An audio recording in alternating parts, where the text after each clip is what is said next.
Welcome, hobbyists, to another Blood Red Skies battle report, where we got Germany with the BF-109E going up against Japan and the A6M5 Zero.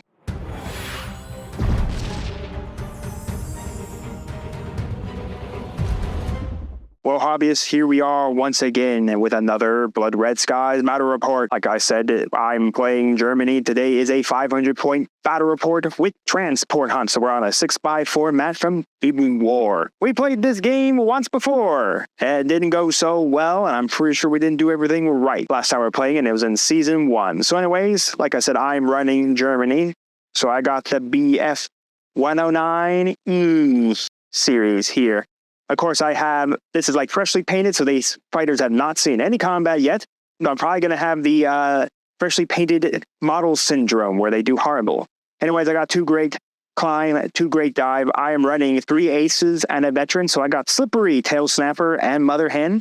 For my doctrine, I took sustained dive for my theaters, repair armament, and defending the homeland. Over here in the Japan world, we're running A6M5 Zeroes, and they have tight turns or traits, and they are vulnerable, which means he gets an extra shot. And then my pilot skills, I did cool under fire and tail snapper. My doctrines are radar support, poorly trained opponents. That's your theater. My theaters are radar support. I always get those backwards. Radar support for poorly trained opponents for my theaters, and my doctrine is aggressive tactics. Alrighty. Anyways, like I said, we are in transport hunt. So we start off with 2 elements each. I have these 2 guys, and then I rolled, and hey, look at that. They decided they like disadvantage. And then Paul, with radar support, gave him the ability to roll on his maneuver test, so he automatically just passed those and just got an advantage. The 2 high cover markers are me over there for my others 2, the regular, the veteran, and the ace 109Es. Paul's high cover marker over there is his other 2 A6M5 Zeroes. That is going to be his other ace and a regular. So anyways, that marker cannot be committed until transports are found, and mine cannot be committed until that's committed. So Paul's got to commit his marker before my marker can be committed. But first, Paul's got to find some transport. Anyways, thanks to, of course, Wing Commander Compendium, I got all these planes I can pick from. So we'll talk about the plane we bring in to transport us. But first, we got to find some transports. So anyways, I welcome you all to round number 1. So here's a look at the board for round number 1. Now, Paul does have the ability to, of course, do every turn. He does have the ability to, of course, search some transports. So anyways, Paul will start off all the movement and stuff here because he does have the 2 advantage fighters right there while I am sitting in a disadvantage. So we'll let Paul do some movements, maybe hunt some transports and all of that. Well, here we are, folks, after the end of all the movement. Paul's ace flew up 7, searched. No transports. Then Paul's veteran searched. Transports. Now, when Paul searches, he has the radar support upgrade, so he gets a +1 to search it. It's a pilot action, and it's on a pilot test. And then the ace got a 2 more on that because, again, the ace had searched before. So here is the transports. I know, they're invisible, folks. They don't exist. So anyways, I don't have the models. What we are running is the HE-1118. So it's a bomber, twin-engine bomber. So we're running a twin-engine bomber. It has robust as a keyword. The fighter also has a 360 turret and a rear turret 1. So both those turrets are +1. It also moves 5 inches, has 0 agility. So that is what this is. Paul will get 4 points for shooting one of these things down. I get 4 points if it runs off the board. Now, I did forget to mention, we did forget that to move high cover markers. I guess, Paul, are you going to bring yours in, or are we just going to move them? Because I can't bring mine in until you commit yours. But now you commit yours as there are transports. Would that be next round or do it now? You can do it now, basically at the end of this turn. We just forgot to move them, so we will move them unless you commit. If you commit, then they come on. Again, you can only commit as long as there are transports on the board. I can only commit mine if you commit yours. I'm just going to scooch mine. I'm going to go this way. All right. So what is it? It's 6 inches, right? 9 inches. Slowest would move first. Right. Real speed. I'm going to scooch like 354. I'm scooting over that way. So Paul's moved his. I'll have to move mine. I cannot commit mine until Paul commits his. So with that, we're going to clean up the board and move into round number 2.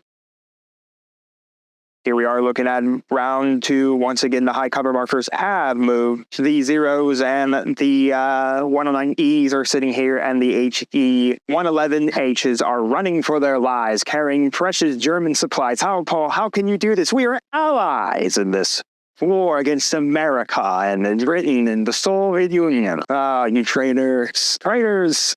You'll have to be dealt with the Luftwaffe's best soldiers. Not the best plane, though. The G is a lot better. Anyways, Paul does get to move with his fighters first here. So and then, of course, I will get to move with mine. So I'll return if there's any dice to throw. So Paul has moved down his 7. He's going to shoot generic A6M back. Now, of course, for mine, I'm going to superior armament for my counter shot factor. This is head-on, but I am mother hitting for my own protection. So Paul is now looking to shoot here. So 5 plus 2 is 7. All right, 7 all together. That is just a hit. So it's a hit. Oh no, a boom, shit. All right, let's do this. So I got 5 for my power skill, 3 for being evasive for an E series, and then 2 more for being that I get basically power skill of 7. So yeah, all the dice.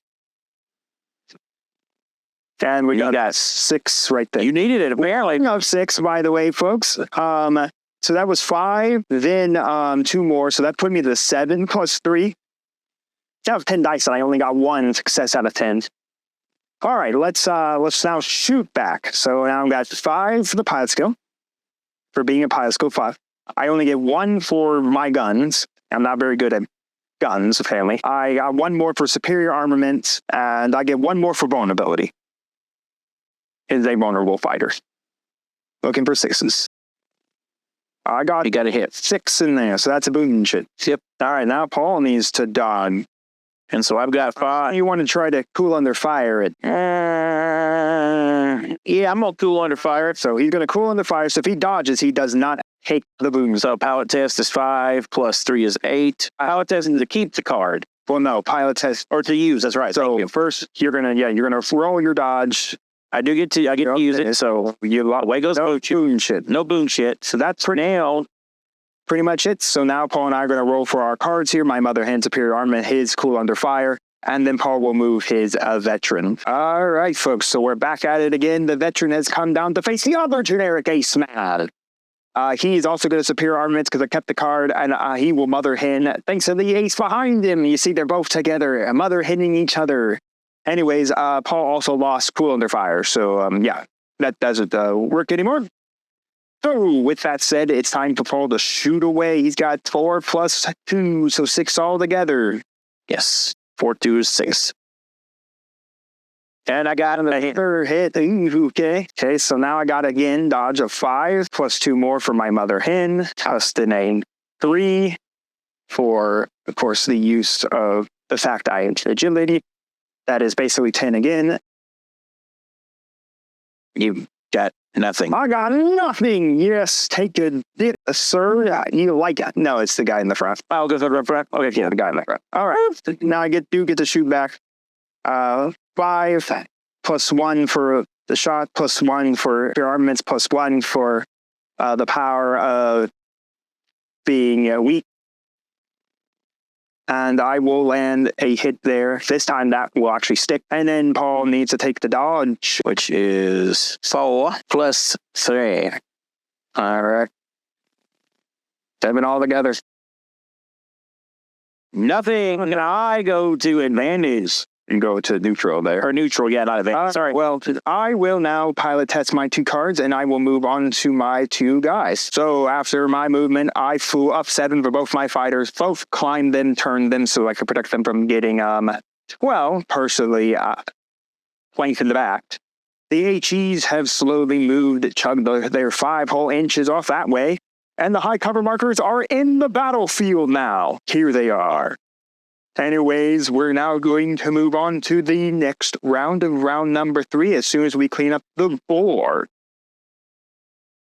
Just a look at the board there with the HE, the A6M5, the 109Es, and then the A6M5 109Es all over there. Remember, Paul's main gimmick to win this is the running me off and shooting me down, but also He does not want me to get these bombers off, because if I don't fall out before these bombers come off, I get points. I'll gain 4 points per bomber. So this is going to be interesting, folks. I have no idea how this is going to work. So we have 3 aces on the board that are at advantage.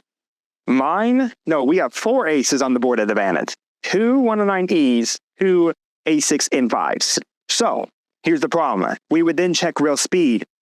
Our real speeds are exactly the same. We are exactly the same real speed. So, Paul, it's to the roll off.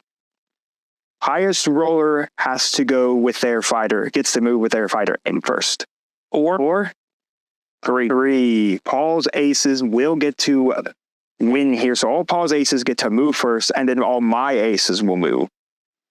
So we'll see you all if there's any more dice to throw. After a long deliberation, Paul has used aggressive tactics. Tight turn, the turn 90 degrees. Now, if that's not correct, that you can use aggressive tactics and tight turn together, let us know down in the comments.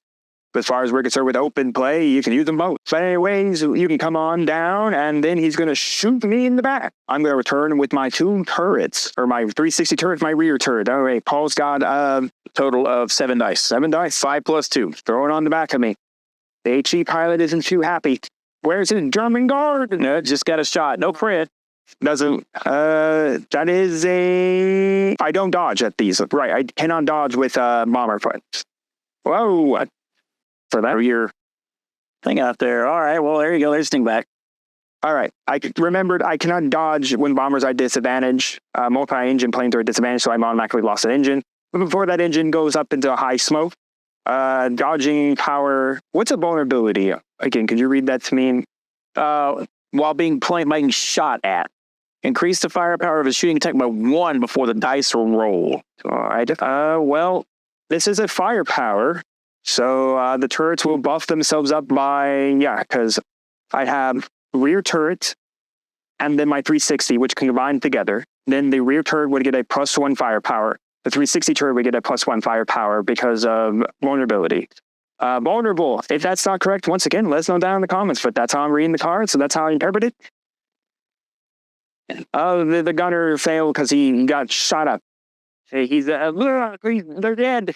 Anyways, I've lost an engine, Paul. I'll go get a boon shit to go represent one more engine, and that HE111H is dead into the water. Well, Paul does have one more guy to go, and that being his good old veteran over there. My guy has turned around, burned 180, turned around, came after Paul, tailed him. His veteran is not good enough for, of course, keeping with the wingman, and I did forget Paul's ace over there who just flew a full whole inches. So let's begin this. I got 5 altogether. Then I have 1 more for superior armament. Then I have 1 more for hitting him and a vulnerable fighter. So that altogether is 7. I get to do this twice with tail snapper. That is a crit there. Unless there's honestly any other reason to roll this. Congratulations, it's a super crit. I got a crit on both rolls. Nice. Now, of course, you're going to use Cool in the Fire to attempt to dodge that shot. I mean, there's no reason that you shouldn't. I mean, yeah, no kidding. So we're going to play Cool Under Fire to get rid of that bad boy. Go back. Can't just, you have to dodge first. So right now it's sitting on you. Oh, yeah, that's right. Dodge. You're at 5. Now, remember, so you'll go down to a pi scale 5, then you're 3, and then you'll lose 1 because of the fact that you, I took a hitch through with a crit. Right. All right, here we go. He survived, so Cool Under Fire will remove the boon shit, and he is safe. So Paul and I are going to test for our cards, and I have another ace and a veteran to move over there. I just used, of course, my sustained dive, great dive to fly up to there. I just flew up. Paul flew to 4 inches there. I flew up to there and then attempted to outmaneuver this veteran. I failed the poorly trained opponent's test, so I could not do it. And then this veteran came on down, was able to tail, once again using aggressive tactics plus tight turn. Again, if that's not correct, let us know down in the comments. I see no reason why it cannot be correct. But anyways, now I'm going to shoot me in the back. Hooray! They're him. Can I do it to myself? And we're actually a friendly plane within 6 inches of an ace. Yes, I'm within 6 inches of myself. So, Paul, you get to shoot me in the back. Have a hit. Another one. All right, another hit there. So we're going to have 5 plus 3 plus 2 because of Mother Hen, because I'm hitting myself. And I passed. All right, that is good. No dying today. No dying. All right, well, that should be interesting to see what happens now. We're going to clean up the... Oh, I got planes to move. Planes! I got to move my HE bombers. Let's move them. I have slowly moved up the board with my HE bombers. Went 5, went 4, went 4. This one is now going to shoot Paul with his turrets because it is a free action. Does not cause head-on attacks, though, because this is a free shot action for my turrets. It's not a pilot action either. 4 shots. Again, 1 for the rear, 1 for the 360. Then the vulnerable for each of them. Nothing. The turret gunners can find their spot. And that is pretty much it there. So we're going to clean up the board and move into round number 4. 4, yes, round 4. Couldn't remember the round. I look past the board right now as we begin round number 4. Once again, Paul and I are tied for our aces.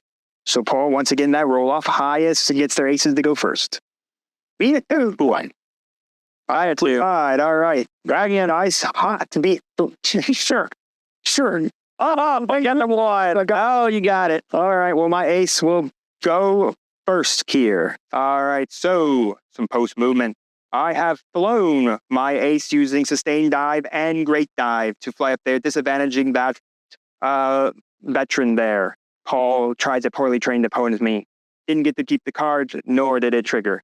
Now Paul's ace went up there, disadvantaged my veteran so that he couldn't wingman this wingman my ace. But there is another ace here, folks. But unfortunately, he's like centimeters out of 6 inches covering the front arc of this regular. So this regular does get to tail this ace because this ace is not close enough. All right. Oh, it is 5 hits, 3 plus 2. I will Mother Hen. My little friend, please do me some good. Would be nice.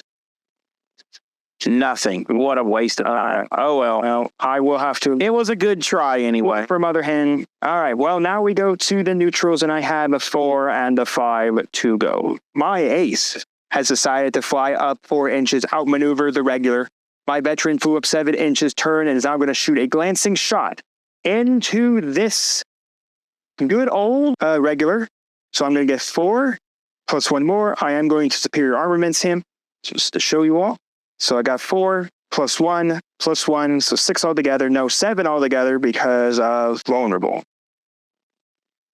We got the hit in there. That is another boom shit there. Now Paul needs to dodge. Otherwise, this regular is going to Davy Jones's locker, or whatever Davy Jones is doing on land, apparently. Right? There's 10 dice. Let's find out what happens. Yes, it is glancing, so it is 7 plus it's 3 here. Paul had failed large rolls like this. Yes, he had more than once, but didn't fail this. Didn't fail. 2 6s are in there. All right, so now we have a lot of disadvantages to go. I did win the roll-off, so my ace will go first here. So after some movement, my ace flew down 7, climbed. All's then ace decided he's going to stay at disadvantage, be the hero of Japan, going to shoot down this HE of 111. I'm going to robust to make Paul lose a dice, so he's going to go down to 6 dice here and try to survive a single hit, and I am a dead man. And Paul claims 4 victory points here. I get nothing. Throw 1 more dice in there. Would have made the difference. Throw 1 more. Nope. Oh, no, it would have been just a 2. All right, well, this HE is safe. I can't shoot any turrets. My turrets are gone right now. All now has a veteran to go, so we'll show you his post movement. Folks, did you see it coming? The veteran flew down reckless as well. It's a hero of Japan or the Emperor and all of that stuff. And coming in and attempting to shoot down this HE bomber. How dare you attack our allies? Anyways, we're going to shoot 5 dice. I robust again because robust is a reaction trait card. Nothing. Oh, nothing. Throw 1 more, Paul. Let's see what happens if you had rolled a 6 dice. Would have made the difference. No, that's a sexy roll. Another 2. It's fine. It's fine. But that is it, except to move these guys. So they're gonna chug along out the battlefield. My bombers have moved 4 inches, 5 inches. This bomber is going to shoot back with his free shot of his turret again. 360 rear combining together the fire plus then the 2 for being the vulnerable. At least I get cool under fire. Not that it matters. Not that it matters. These turrets have not shot. These German gunners, he's proud. He just wants to try to sink these Japanese fighters. All right. Well, anyways, Paul and I are going to clean up the board, and we'll see you all in round number 5. Here is another look at the board state for round number 5. Anyways, Paul is the winner. Finally, no aces that are tying and no need to roll. Paul's ace is clearly going to do something called turning around, tailing, and shooting my butt. And tail snapping my butt. But anyways, I guess that's what we'll have to see. If it does happen, we will, of course, come back with some good dice to throw. Folks, I knew you all expected it. Paul hasn't done it. He's going to tail snap me for 14 shots here. Lots of rounds, lots of bullets. So Paul's going to roll 7 twice. Double tap that. Oh, there's 1. All right. Make it a crit. We got the crit. We got the crit. We got the crit. We got the crit in this. All right. So I got 4. That's the 4th boon shit. That is the 4th boon shit. I think this game is over. Well, no, because I got defending the whole line. Oh, yes, you can get rid of it once. So that's right. If I succeed, well, actually, I will still succeed, but the effects I will succeed. Actually, funny enough. Yep. Okay, pilot. Hold on to your fighter. Pull. Juke. Well, at least you got the skull in there as you juke. Died. Bye. All right. So that is 5 there. Unfortunately, defending the homeland would trigger. The problem is I have 2 pilots still.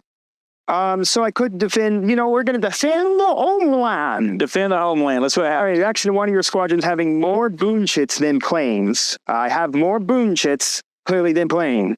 Take a pilot test on the highest skill surviving pilot. If pass, remove 1 boon chit. Okay. So we're going to go highest remaining pilot. So it's a pilot test. Highest remaining is all veterans. So here we go. 5 all together.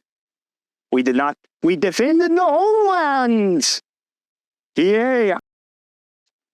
Unfortunately, my fighter is gone. So Paul's up 1 whole point. Point for Paul. Which means that I probably will know. We can see. All right, so now we go into all of the neutrals. I got 2 aces to go here. So let's do some shooting. Ace number 1, shoot that guy. You're going to superior armament yourself. I do lose the homeland because it is a discard. So anyways, we are going to shoot 5 plus then 1 more. So 1, 2, 3, 4, 5, 6, and then 7 for superior armament, and then 1 more for vulnerable. 8 all together. I got the critical in there, so that is a 3rd boon shit on Paul. All right, Paul, you can defend at 5. Yep. I forgot 5. And because I lost 1. And again, yeah, I'm at disadvantage, right? You're at disadvantage. Okay. And again, this is my opening shot here, folks. I know I did it. Defended, but that is another boon shit there. All right, going to have to move now. After that ace failed to sink that regular, he flew up there, disadvantaged that ace. I don't know what it's going to do. I'm already running at the end of this turn because I'm at my boon shit max already. Anyways, now with that done, I'm going to start off with shooting this ace into this ace. Glancing shot, 8 shots. Here we go.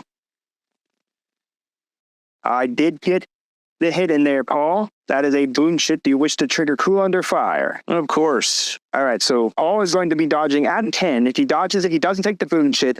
And if he doesn't dodge, he also dies. Right? Oh, I dodged. He dodged. It was 1 out of 10. 1 out of 10. All right, so now I got shit there. Now to move. Well, folks, I moved up. Climbed. Nothing else I could really do. Paul's moved up 5, but he's going to shoot me in the back again. I robust 6 shots here. Here we go.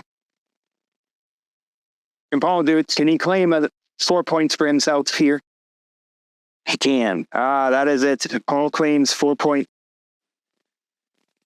Kaboom. And once again, we're doing the exact same thing against this other pilot who is going to shoot back at Paul. Maybe I get extremely lucky here. I don't really think so, but maybe I will. Paul shooting 5 at me. That's it.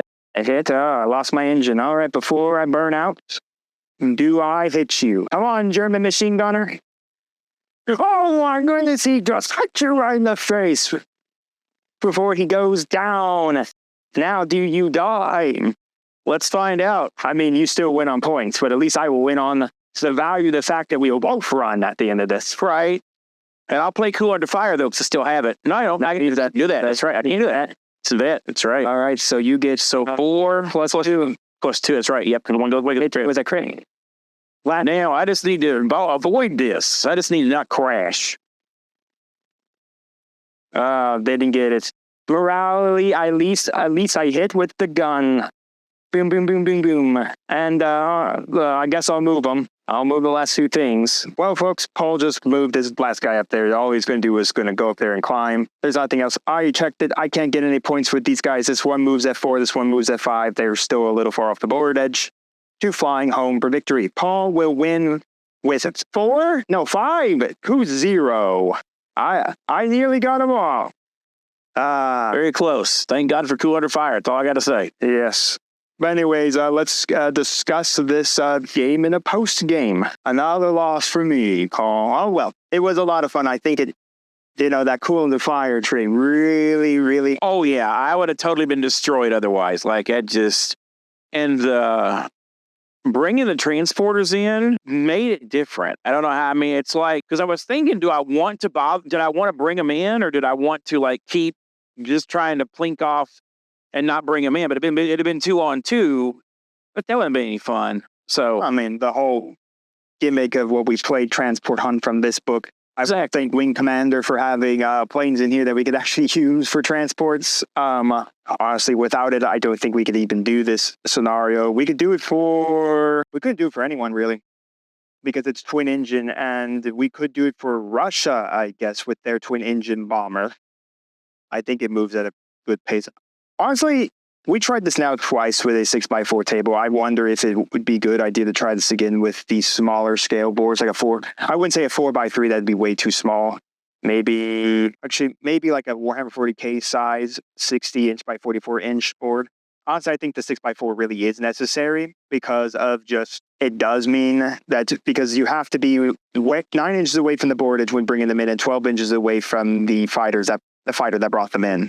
So I think it makes the game go longer, which is, I mean, if you're wanting a short game, then yeah, probably a smaller mat. But if you're wanting to go a few rounds, like we went 5 rounds, a shorter mat, we probably would have had it done in 3. So depends, I guess, if you're clamped on time or not. Well, I mean, in the shorter mat, too, the problem is I speed out faster. So I went the points very quickly and fast. Because, again, the thing is, one problem I think that has this is that America really only has, like, the only, like, generic real transport, the C-47 Skytrain, which was, of course, used by the airborne forces to land across Germany in World War II. So that's the only real nation that had it. I know Germany has a transport plane. I think it's a JU, but they call it, I think, a bomber in this one. They consider it a bomber instead of a transport aircraft. So it's weird that there's only like one real transport aircraft. But I think having the bombers is pretty nice. I just think you need to make sure that depending on what bomber you use, because there are bombers that can move at like 7 speed that are pretty fast. Right. I think first time we played this in season 1, we had the Mosquitoes, which wasn't a free bomber at the time, but it was, a fighter bomber. The problem is mosquitoes move almost like 8 inches a turn. So yeah, you're moving pretty slow for Sun fighter. So I think like transports move like, I think like the Skytrain moves like 5 inches a turn. Let me see where the American Skytrain is. The Skytrain will use 4 inches. And it's really the only one that has like the transport word on it. I think the JU-52, the JU-52, I think is the legal transport that you can buy from Warlord games. Right. But it moves only 3 inches. But it's slower. But it also has vulnerable, so I mean, you would also be eating on it. So, I mean, I chose, like, there's no real, like, when it says, like, to choose a plane, it's the player that's escorting gets to choose it. So, I mean, whatever you had in collection again, there's a lot of things in here. I wasn't trying to pick a fast 7 clocking bomber plane to force Paul to come after me, but, you know, I think it's nice if you played, like, a slower bomber plane just to be more thematic in it. If you want to play the faster one, that's perfectly fine with it, too. I just think the last time we did is we played with a faster plane, and honestly, if the Sky Train is only moving 4 inches, then 4 to 5 is probably where you want to be maxing out your transports. And also didn't help that there was a lot of tailing going on. Oh, yeah, both ways. Both ways. That protection of just centimeters off of my ace protecting an ace from being tailed. I think that actually changed the momentum of the game. It really did. And also, I think I should have turned my veteran so that you couldn't come on tailing me with your ace that then knocked my veteran out. I think it also didn't help that because the veteran was a 4 and kind of being left alone instead of probably maybe staying with his ace to always mother hit him. Right. But the outmaneuver didn't help either because he would have gone to a 6 and auto. That would have been an auto failure. I will say in this kind of game with the transports and so forth, you really have to, I think I said it in the very beginning too, we were discussing it, you really have to kind of figure out what you want to do as scenario or strategy-wise, because you can go after your planes that are already on the field, but if you don't try to attempt to go after the bombers, not the bombers, the transports, then they're just going to slowly get off field and you're too busy trying to blow these guys up. So my strategy changed from trying to go after the bombers to actually going after, which enabled the easy tailing because we just kind of line up behind each other and we're trying to flank each other off. As you saw, it was literally basically 1 point difference as far as boon shits, thanks to Cool Under Fire. But it wasn't like a slaughterhouse either direction. It was more of just like a long-winded plinking off each other and hoping for the best. I think it also changed when the veteran died because if you had hit me even one more time, I could have easily gotten around it using defending the homeland. Yeah, because we did defend the homeland. My guy died, so we were still at 3 fighters. We were still exceeding the boon shit limits. It doesn't get rid of boon shit. Though I wish it did read like remove boon ships up to the number of fighters you have left. Right. Then it'd be nice. But then again, I think it always could be a little broken because then you could really start going down to a minimum amount of fighters. Yeah. On their board. But still, nonetheless, it's a lot of fun. Anyways, a lot of fun with this scenario. I'm glad it feels like we actually played it a whole lot better than we did. You know, aggressive tactics, tight turning, sustaining diving, and getting all over the place. It was a lot of fun. And for once, I actually used all my cards. I didn't forget to. At the beginning, I did forget aggressive tactics. So one. Well, no, you forgot poorly trained opponents. Poorly trained opponents. Yeah, and then we finally got to using that. So I'm actually getting a little better at making sure I use all my cards. And yes, just to show you Wing Command, if you've never seen this, we are going to be using this book here for, of course, our scenarios for Season 2. So if you're a Blood Red Skies and you're just waiting for Season 2 to come along, we will get to it. And I know there's still missions in here. We did not really we still haven't touched 8, 9, 10, or 11. Let me see. The missions we still need to try out. We still need to try front lines. We still need to targets opportunities. So number 10 and 11, we still need to try out. We've done the way home, when surprise attack. I think priority target as well. So there's still a few missions in here we haven't tried yet. So don't worry. Before Season 2 starts, we will definitely try these missions out. Give them a go. Will we be good added to the other missions we played for a while? Who knows? Clearly you didn't come here always to watch the greatest gameplay. We try to make the greatest gameplay, and we hope that you enjoy all when we do good gameplay, but a lot of times I think you honestly come here to watch dice get rolled, laugh, and watch us literally bungus ourselves out of wins and trying to get there. How many ways can you mess this up? Well, I can think of a few, let me tell you. Just saying, I can think of a few that I've done. Lots that I've done. What am I talking? Yes, and I do hope you enjoy the new couch look. Yes, we moved yet again to another part of the shop, a new location, another nice place. I'm hoping to do some different things with the camera angles. I'm hoping maybe get some different ways to put the camera up and record battle reports and stuff like that. I know you all still like, I think the honest way to record battle reports, I think a lot of people like battle reports, is the handheld way of doing it like us, even if sometimes it does give shaky syndrome of people getting motion sick from sometimes of it, but it's the unique way and I think people like it. But We're going to do this sitting down after long days of standing, recording, playing. I think it's nice just to sit down and all of that. So again, we're also going to be changing how the intros are as well. Instead of me and Paul standing talking, we're just going to kind of be already on the board and all of that. So expect some changes coming down the line in the battle reports, but we're always trying to evolve. If you like a certain way the battle reports should be from the way we've done them, let us know down in the comments. We'll gladly continue to do that way if that's the way you like it. But if you like these new ways, let us know. If you want different ways for us to let us know. We're definitely still evolving. As you know, I'm working on different ways of doing the editing for our painting videos, different ways to edit out for the battle reports and stuff like that. So we're always learning. Again, thank you for 1,000 subscribers at the time of this recording, where we just passed 1,000. So who knows when this video will be out? Maybe by then we'll have more people. Now, again, I will say, in this one, we are going to do our live stream promises. I'm going to do a personal one where I'm going to paint for 12 hours, model, paint, talk to you for 12 hours. I got to get some equipment for that. So all that, I know you all want Paul and I to stand around for 12 hours straight playing war games and praying and hoping we can understand the rules by hour number 11. But yeah, maybe one day we'll do 24 hours when we're actually in crazy. But, Paul and I work, and definitely would be a summer thing. So honestly, that will come for me and Paul. I just have to get some equipment and standardize a few things. Equipment isn't cheap, especially in this hobby.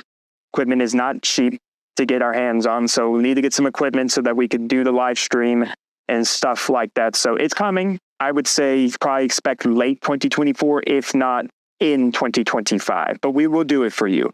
Well, I promise you that. And heck, maybe we'll do it even sooner if you guys can help get the channel monetized. Even if the channel's not monetized, thank you for 1,000.